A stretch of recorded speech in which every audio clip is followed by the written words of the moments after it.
భారీ విజయాన్ని సాధించారు. బహుశా మీ అందరూ వేసిన ఓట్ల వల్ల ఆయన మళ్ళీ ఎమ్మెల్యే కాగలిగారు. శ్రవణ్ గారు నమస్తే.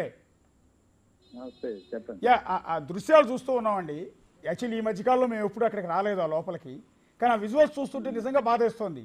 ఒక ఇంత దారుణంగా ఒక రాజధాని ఎలా మారిపోయింది, అలా చూస్తూ ఎలా ఊరుకున్నారు అని. సో ఇప్పటికైనా ఆ శాపం వదిలిపోయినట్టేనా? 100% 100% ఆ శాపం వదిలిపోయింది. మళ్ళీ తిరిగి రాదు. రాకుండా మేము అన్ని చర్యలు తీసుకుంటాం. ఇంకేదైనా చట్టపరమైన కానీ పార్లమెంటు పరంగా కానీ ఏం కావాలో అవన్నీ అన్ని అన్ని కంప్లీట్ చేసేస్తాం. నిర్మాణ పనులు వెంటనే అంటే ప్రమాణ స్వీకారం అయిన వెంటనే అమరావతి నిర్మాణ పనులు మళ్ళీ స్టార్ట్ చేస్తారు సార్? తప్పకుండా స్టార్ట్ చేస్తాము. అంతేకాకుండా ఒక టార్గెటెడ్గా పూర్తి చేసేసి మళ్ళా నెక్స్ట్ ఎలక్షన్కి అమరావతి కంప్లీట్ అయిన ఎజెండాతో ముందుకెళ్తాం. అంటే లాస్ట్ టైం కొంత నిధులు ఇబ్బంది అయింది. సో ఈసారి ఆల్రెడీ బీజేపీని కేంద్ర ప్రభుత్వాలు కూడా మీరు కమాండ్ చేసే పొజిషన్లోకి వచ్చారు. అంటే నిధుల సమస్య కూడా ఈసారి ఉండే అవకాశం లేదు కదా? కమాండ్ చేసే పొజిషన్ అంటే కరెక్ట్ కాదు.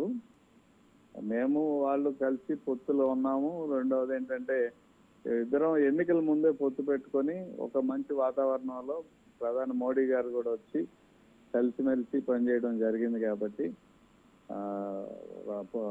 రాజకీయాల్లో పొత్తులో ఉన్నప్పుడు పొత్తు ధర్మాన్ని పాటిస్తూ పక్కాగా ముందుకెళ్తాం. ఇంకోటి ఏంటంటే భారతదేశ ప్రధాని గారు సౌత్ ఇండియా మీద కూడా దృష్టి పెట్టారు. పోయిన చివరి సంవత్సరం నుంచి సౌత్ ఇండియా మీద కూడా తమిళనాడు వైపుకి కేరళ వైపుకి వాళ్ళు కూడా ఆలోచన చేస్తున్నారు. కాబట్టి వాళ్ళు బేస్ పెంచుకోవడానికి కానీ లేకపోతే ఆయన ఈసారి చంద్రబాబు నాయుడు గారు గట్టిగా ఒక నమ్మకంతో ముందుకెళ్తున్నారు కాబట్టి జరుగుతుందని నమ్ముతున్నాం. అంటే గతంలో మీరు అక్కడ యాజ్ ఏ రిపోర్టర్గా నేను కూడా ఆ సందర్భంలో ఉన్నాను కాబట్టి నాకు ఐడియా ఉంది.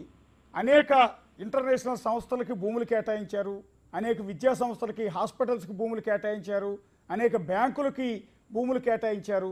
సో వాళ్ళందరూ ఆ తర్వాత ప్రభుత్వం మారటంతో చాలా సంస్థలు అక్కడికి వచ్చి నిర్మాణాలు చేయడానికి సాహసించలేదు.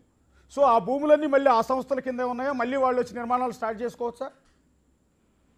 132 సంస్థలకు పైగా అప్లికేషన్ పెట్టుకున్నాయి, కొన్ని శాంక్షన్స్ తీసుకున్నాయి, కొన్ని ఈ ప్రభుత్వం వైసీపీ ప్రభుత్వం వేధింపులు తట్టుకోలేక ఒక సంవత్సరంన్నర చూసి మానేసి వెళ్ళిపోయారు. అవన్నీ తిరిగి వస్తాయి. ఇంక్లూడింగ్ కేంద్ర ప్రభుత్వ సంస్థలు, రాష్ట్ర ప్రభుత్వ సంస్థలు, ప్రైవేటు సంస్థలు, విశ్వవిద్యాలయాలు, అదేవిధంగా హాస్పిటల్స్ అన్నీ కూడా మళ్ళీ తిరిగి వస్తాయి. చంద్రబాబు నాయుడు గారి మీద ఉన్న నమ్మకంతో ఇప్పుడు ఉన్న రాజకీయ పరిస్థితుల దృష్ట్యా ఖచ్చితంగా అన్నీ వచ్చి అమరావతి పూర్తి స్థాయి నిర్మాణం అవుతుంది. Yes sir. అయితే లాస్ట్ మీకు 2014-19 మధ్య మీ ప్రభుత్వం మీద నమ్మకంతో, చంద్రబాబు నాయుడు గారి మీద నమ్మకంతో విట్టి యూనివర్సిటీ వచ్చింది, ఎస్ఆర్ఎం యూనివర్సిటీ వచ్చింది.